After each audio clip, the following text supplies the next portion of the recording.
Student, KJ knowledge hub के YouTube channel में आपका स्वागत है। तो आइए आज हम लोग सामान्य ज्ञान के भाग 42 में 25 नए प्रश्नों के ऊपर चर्चा करते हैं। स्टूडेंट, चर्चा करने के पहले हम कुछ मूल प्रश्नों के ऊपर ध्यान देते हैं। प्रश्न यह है कि सभी बच्चे जो हैं, सभी स्टूडेंट तैयारी करते हैं, लेकिन थोड़े से मार्क्स के कारण वे पिछड़ जाते हैं। इसका कारण क्या है? तो इसका सबसे सटीक कारण है कि हमारी जो जानकारी जो होती है वह गहन नहीं होती है, और बहुत सारे प्रश्न जो होते हैं वे टिपिकली होते हैं जिसके बारे में हम गहराई से नहीं जान पाते हैं, ऊपर से ही उसको जान पाते हैं, और उस जानते हुए प्रश्न का उत्तर भी हम सही से नहीं दे पाते हैं। तो स्टूडेंट, गहनता जो है अध्ययन का सबसे सटीक उदाहरण है। आप किसी चीज को स्वाध्याय कीजिए, स्वाध्याय से जो है आपका ज्ञान बढ़ेगा, क्योंकि नॉलेज, अध्ययन जो है हमारे ज्ञान को बढ़ाता है। ठीक है, तो आज हम इस भाग 42 में, सामान्य ज्ञान के भाग 42 में 25 नए प्रश्नों के ऊपर बारी बारी से चर्चा करते हैं और उसका विश्लेषण करते हैं। तो हमारा पहला प्रश्न है, यदि 7:8 प्रोपोर्शनल x रेशियो 24 यानी 7:8 समानुपात x:24 हो तो x का मान क्या होगा? तो हम कैसे निकालते हैं? इसका मान दिया गया है 20 यानी 20, 20.5, 21 और 21.6। तो हम देखते हैं इसको कैसे निकालते हैं। 7/8 बराबर x/24। 24 से 7 में हम गुना करेंगे तो 8 से x में 8x बराबर 24 गुने 7। तो x बराबर हो जाएगा 24 गुने 7/8। 8 तिया 24, 7 तिया 21, x बराबर 21। हमारा उत्तर होगा ऑप्शन नंबर 3, 21, 21। स्टूडेंट, हमारा दूसरा प्रश्न है, इलाहाबाद प्रशस्ति यानी प्रयाग प्रशस्ति के लेखक कौन है? इसमें जो ऑप्शन दिया गया है वह है हरिसेन, विष्णु सेन, प्रवर सेन या लक्ष्मण सेन। तो प्रयाग प्रशस्ति यानी इलाहाबाद प्रशस्ति का संबंध भारत के नेपोलियन यानी समुद्रगुप्त से है। समुद्रगुप्त भारत के महान शासक थे और वे बहुत सारे कलाओं में निपुण थे। वे बीना बहुत अच्छी तरीके से बजाते थे। तो उनका जो प्रशस्ति था उसको लिखा था हरिसेन ने। हमारा उत्तर होगा हरिसेन। इलाहाबाद प्रशस्ति के लेखक जो हैं हरिसेन महोदय हैं। इसमें भारत के नेपोलियन यानी समुद्रगुप्त के बारे में जिक्र किया गया है और उनकी खूबियों को लिखा गया है। हमारा तीसरा प्रश्न है, उल गुलान विद्रोह किससे संबंधित है? कच्छा नागा से, ताना भगत से, जतरा भगत से या बिरसा मुंडा से? तो उल गुलान विद्रोह यानी उल गुलान का आदिवासी भाषा में जो अर्थ होता है वह होता है महान हलचल। 25 दिसंबर 1899 को मुंडाओं ने अंग्रेजों के खिलाफ एक विद्रोह किया था जिसको उल गुलान विद्रोह या मुंडा विद्रोह के नाम से जाना जाता है, और इसके नायक थे बिरसा मुंडा। यह आंदोलन 1899 से शुरू हुआ था, दिसंबर महीने से। 25 दिसंबर से 3 मार्च 1900 को बिरसा मुंडा को अंग्रेजों ने गिरफ्तार कर लिया और रांची जेल में डाल दिया। 9 जून 1900 को बिरसा मुंडा के जेल में हैजा के कारण मृत्यु हो गई, और यह आंदोलन जो था धीरे धीरे समाप्त कर गया। तो इसका संबंध जो है बिरसा मुंडा से है। बिरसा मुंडा को बिरसा भगवान के नाम से भी जाना जाता है और ये मुंडा विद्रोह के महान नायक थे। हमारा उत्तर होगा बिरसा मुंडा, बिरसा मुंडा। हमारा अगला सवाल है प्रश्न संख्या 4, बिहार की मुख्य खाद्यान्न फसलें कौन कौन सी है? धान, गेहूं और मक्का, जौ, गन्ना और चाय, गेहूं, रागी, रागी यानी मरुआ, और मूंगफली, गेहूं, मूंगफली और कॉफी। तो बिहार की प्रमुख खाद्यान्न फसलें जो है धान, गेहूं और मक्का है। हमारा उत्तर होगा धान, गेहूं और मक्का। धान, गेहूं और मक्का और मक्का। स्टूडेंट अब हम प्रश्न संख्या 5 को देखते हैं। बरौनी तेल शोधक कारखाने की स्थापना कब हुई थी? 1940 में, 1948 में, 1956 में या 1964 में? तो जैसा कि आपको पता है भारत में द्वितीय पंचवर्षीय योजना महाल बोनिस मॉडल पर आधारित है, जिसमें उद्योगों के विकास पर ज्यादा जोर दिया गया था। दूसरी पंचवर्षीय योजना में 1964 में रूस और रोमानिया के सहयोग से बरौनी में एक तेल शोधक कारखाने की स्थापना की गई थी और वर्ष था 1964। 1964 में बरौनी तेल शोधक कारखाने की स्थापना हुई थी। हमारा अगला प्रश्न है प्रश्न संख्या 6, गीत गोविंद की रचना किसने की थी? प्रश्न है गीत गोविंद की रचना किसने की थी? ये परीक्षा के दृष्टिकोण से बीपीएससी में और बिहार के बहुत सारे प्रश्नों में और रेलवे की परीक्षाओं में कई बार इस प्रश्न को रिपीट किया गया है। तो ऑप्शन है हमारा तुलसीदास, जयदेव, मीराबाई और कालिदास। ये चारों के चारों हस्ती जो हैं इनका जो है साहित्य से महत्वपूर्ण, साहित्य के विकास में महत्वपूर्ण योगदान रहा है। तो हमारा उत्तर होगा जयदेव महोदय ने गीत गोविंद की रचना की थी। इसमें भगवान विष्णु के बारे में चर्चा की गई है। तुलसीदास ने रामचरितमानस की रचना की थी।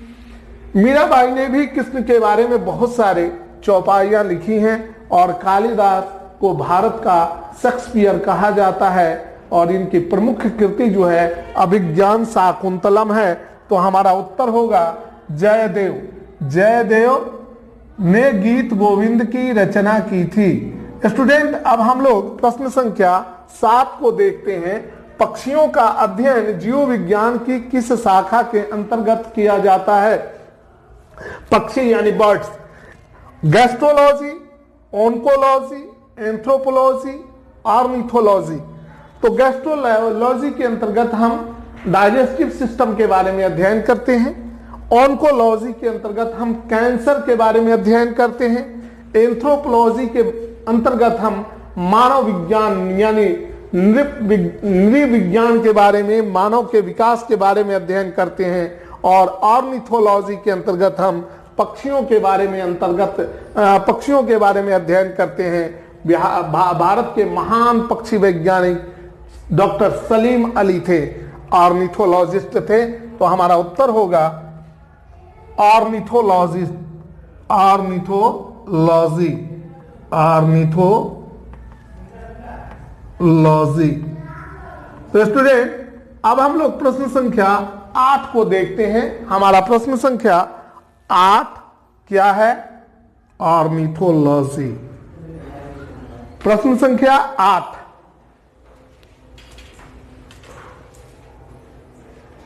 हाँ तो देखते हैं प्रश्न संख्या 8 है, सीजीएस पद्धति में बल की इकाई क्या है? न्यूटन, डाइन, मीटर प्रति सेकेंड या किलोग्राम? तो देखते हैं एसआई पद्धति में बल की इकाई जो है न्यूटन होती है, जबकि सीजीएस पद्धति में बल की इकाई डाइन होती है। तो हमारा उत्तर होगा डाइन, डाइन। हमारा अगला प्रश्न है प्रश्न संख्या 9, तेल और प्राकृतिक गैस आयोग यानी oil and natural gas commission का मुख्यालय कहाँ है? हेडक्वार्टर कहाँ है? हैदराबाद में, गुवाहाटी में, देहरादून में या मथुरा में? तो 14 अगस्त 1956 को तेल और प्राकृतिक गैस की स्थापना हुई थी। 14 अगस्त 1956 को इसकी स्थापना हुई थी। वर्तमान में इसके जो अध्यक्ष है उनका नाम है A.K. हजारिका। A.K. हजारिका। और इसका मुख्यालय जो है वह उत्तराखंड की राजधानी देहरादून में है। देहरादून में है। मथुरा में तेल शोधक कारखाना है। गुवाहाटी में तेल निकाला जाता है। और हमारा 10वां सवाल है, कीकली लोक नृत्य का संबंध किस राज्य से है? कीकली हरियाणा से, छत्तीसगढ़ से, झारखंड से या राजस्थान से? तो कीकली हरियाणा राज्य का एक लोक नृत्य है। हमारा उत्तर होगा हरियाणा। हरियाणा का लोक नृत्य है कीकली। कीकली हरियाणा का एक लोक नृत्य है। माइक्रो प्रोसेसर का आविष्कार किस कंपनी ने पहली बार किया था? IBM ने, यानी इंटरनेशनल बिजनेस मशीन ने, एप्पल ने, इंटेल ने या HCL ने? तो हमारा उत्तर होगा 1971 में टेड हॉफ के द्वारा इंटेल कंपनी के लिए, इंटेल ने पहला माइक्रो प्रोसेसर बनाया था। इंटेल कंपनी के लिए टेड हॉफ ने 1971 में माइक्रो प्रोसेसर का आविष्कार किया था। हमारा उत्तर होगा इंटेल। इंटेल। और जो आविष्कारक थे उनका नाम था टेड हॉफ। Ted half. और साल था 1971। साल 1971। प्रश्न संख्या 12, लार की प्रकृति कैसी होती है? उदासीन होता है, अम्लीय होता है, क्षारीय होता है या उभयधर्मी? उभयधर्मी का मतलब होता है कि अम्ल और क्षार दोनों से अभिक्रिया करे, उसको उभयधर्मी कहते हैं। तो लार की प्रकृति जो है अम्लीय होती है क्योंकि इसका पीएच मान 6.7 होता है। हमारा उत्तर होगा अम्लीय। अम्लीय। पीएच मान कितना होता है? 6.7। पीएच 6.7। किसी पदार्थ का सबसे छोटा कण जो मुक्त अवस्था में पाया जाता है क्या कहलाता है? आयन, परमाणु, अणु या यौगिक? तो आयन की परिभाषा क्या है? जब कोई तत्व का परमाणु इलेक्ट्रॉन का त्याग करे तो ऐसी स्थिति में उस पर प्लस चार्ज आता है, यानी धनायन बनता है। अगर इलेक्ट्रॉन ग्रहण करे तो ऐसी स्थिति में उसके ऊपर नेगेटिव चार्ज यानी ऋण आयन बनता है। तो ये नहीं होगा। परमाणु किसी तत्व का वह सूक्ष्मतम कण जो मुक्त अवस्था में नहीं पाया जाता है लेकिन रासायनिक अभिक्रियाओं में भाग लेता है, परमाणु कहलाता है। तो ये भी नहीं होगा क्योंकि ये मुक्त अवस्था में पाया जाता है। अणु किसी पदार्थ का वह सूक्ष्मतम कण जो मुक्त अवस्था यानी स्वतंत्र अवस्था में पाया जाता है लेकिन रासायनिक अभिक्रियाओं में भाग नहीं लेता है, अणु कहलाता है। तो इसके हिसाब से हमारा उत्तर अणु होगा। अणु। अणु यानी मॉलिक्यूल। ये मुक्त अवस्था में पाया जाता है और यह पदार्थ का सबसे छोटा कण होता है। हमारा 14वां प्रश्न है, बदाऊन पोर्ट यानी बंदरगाह की स्थापना किस राज्य में किया जा रहा है? 2020 में प्रधानमंत्री ने इसका शिलान्यास किया है। महाराष्ट्र में, कर्नाटक में, आंध्र प्रदेश में या ओडिशा में? तो बदाऊन पोर्ट जो है यह महाराष्ट्र के ठाणे जिला के दहानू नामक स्थान पर स्थापित किया जा रहा है, जवाहरलाल नेहरू नेशनल पोर्ट के अंतर्गत। तो हमारा उत्तर होगा महाराष्ट्र। महाराष्ट्र में बदाऊन पोर्ट की स्थापना की जा रही है। बदाऊन पोर्ट महाराष्ट्र और जगह है दहानू। दहानू और जिला है ठाणे। दहानू जिला का नाम है ठाणे। हमारा अगला प्रश्न है प्रश्न संख्या 15, ग्लोबल जेंडर गैप इंडेक्स यानी GGGI 2020 के हिसाब से भारत का विश्व में कौन सा रैंकिंग दिया गया है, स्थान दिया गया है? 103वां, 108वां, 109वां, 112वां।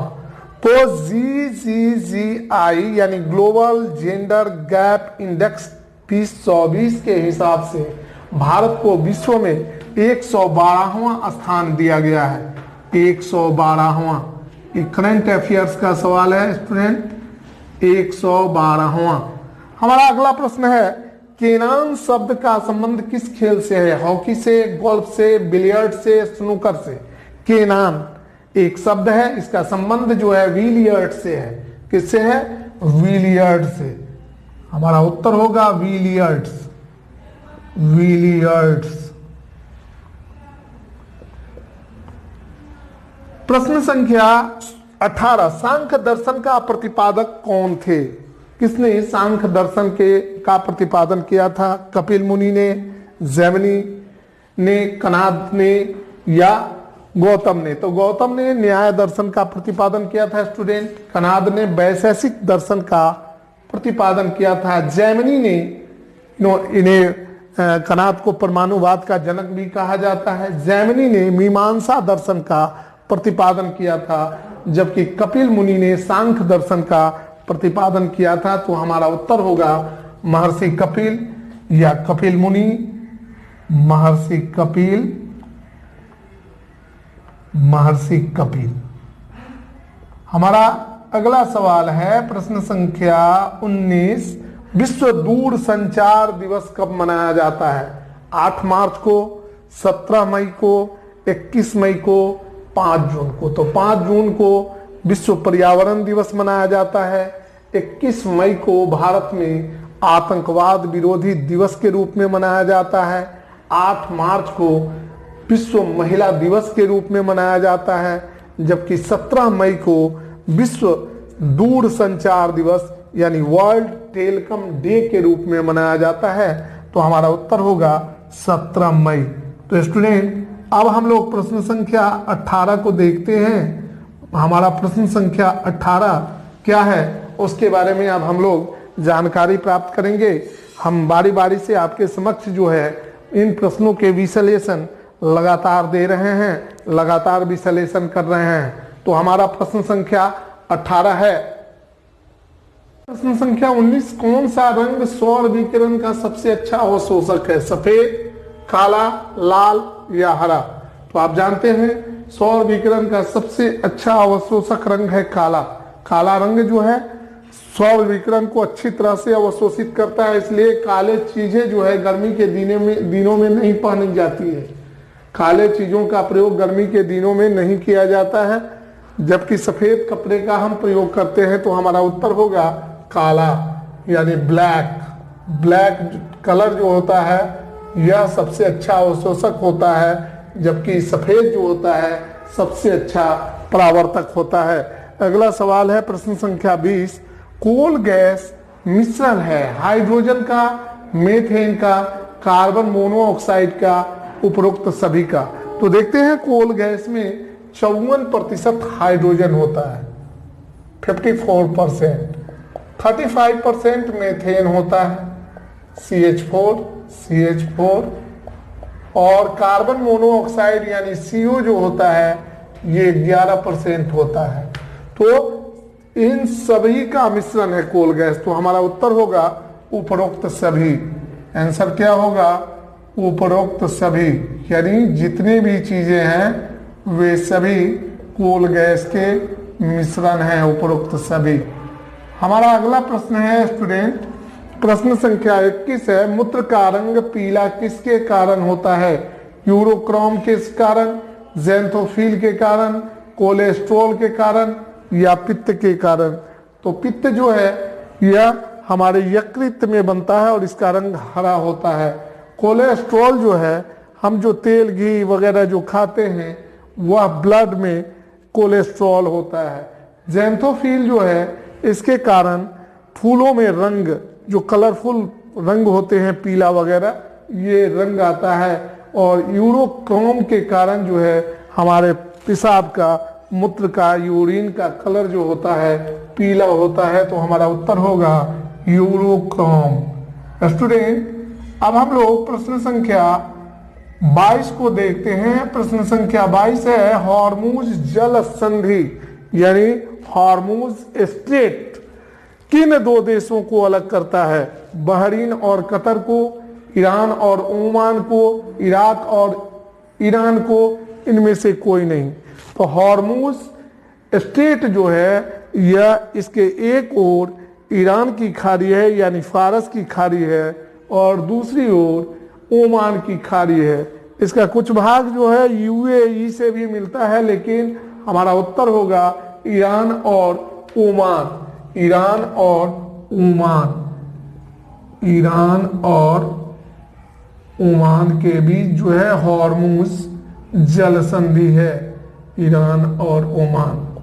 हमारा अगला प्रश्न है स्टूडेंट,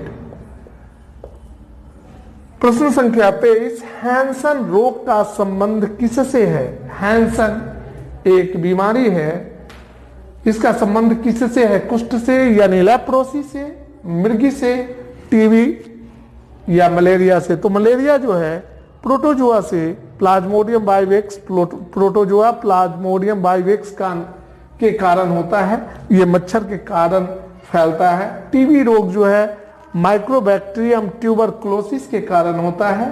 मृगी जो है एक दिमागी बीमारी है, जबकि कुष्ठ को लेप्रोसी कहा जाता है। माइक्रोबैक्टीरियम लेप्री से कुष्ठ रोग फैलता है और इस कुष्ठ रोग को जो है हैंसन रोग के नाम से जाना जाता है। हैंसन रोग कुष्ठ रोग को कहा जाता है, लेप्रोसी को कहा जाता है। कुष्ठ अंग्रेजी में इसको लेप्रोसी कहते हैं, लेप्रोसी। लेप्रोसी जो है जीवाणु जनित बीमारी है और यह तेजी से नहीं फैलती है। यह वायु के माध्यम से फैलने वाली बीमारी है, हवा के माध्यम से, यह छूने से नहीं फैलती है, लेकिन हवा के में इसके जीवाणु जो है फैलते हैं और वह हमारे शरीर में जब इंटर करता है तो तुरंत ही यह बीमारी दिखाई नहीं देती है, इसको दिखाई देने में लंबा समय लगता है। जैसे टीबी के रोग के जीवाणु जो हैं बहुत देर के बाद सामने आते हैं।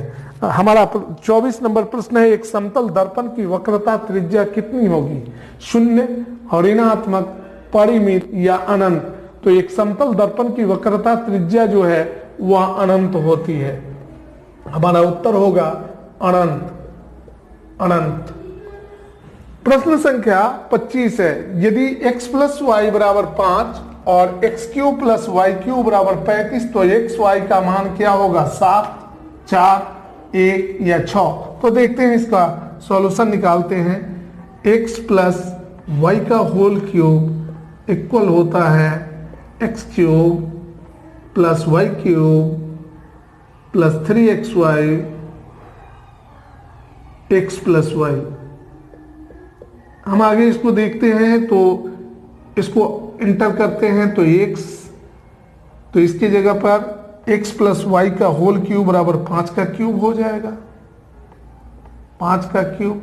और ये x cube plus y cube को क्लोज करते हैं हम, वाई क्यूब बराबर 3xy और sorry plus 3xy, x plus y की जगह पर 5। तो आगे चलेंगे तो हो जाएगा 5 का क्यूब है तो 125, 125 बराबर एक्स क्यूब वाई क्यूब के जगह पर 35 रख देते हैं और प्लस ये हो जाएगा 3 × 5 15xy, 15xy। अब आगे देखते हैं, 15xy बराबर हो जाएगा 15xy इक्वल हो जाएगा 125 माइनस 35। तो हो जाएगा, आगे देखते हैं, xy बराबर 125 में से 35 को घटाते हैं तो 90 होगा, 90/15, 15 छक्का 90, यानी हमारा आंसर होगा 6। x और y का मान कितना होगा? 6 होगा। तो स्टूडेंट हम अपनी बातों को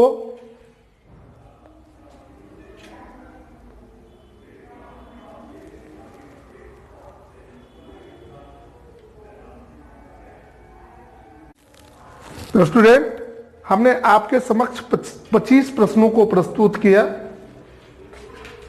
और बारी बारी से उन प्रश्नों का विश्लेषण किया। अगर आपको वीडियो अच्छा लगे तो आप इसे लाइक करें, शेयर करें, सब्सक्राइब करें और हमारे अगले वीडियो का इंतजार करें। तब तक के लिए हम आपसे विदा लेते हैं। Bye bye.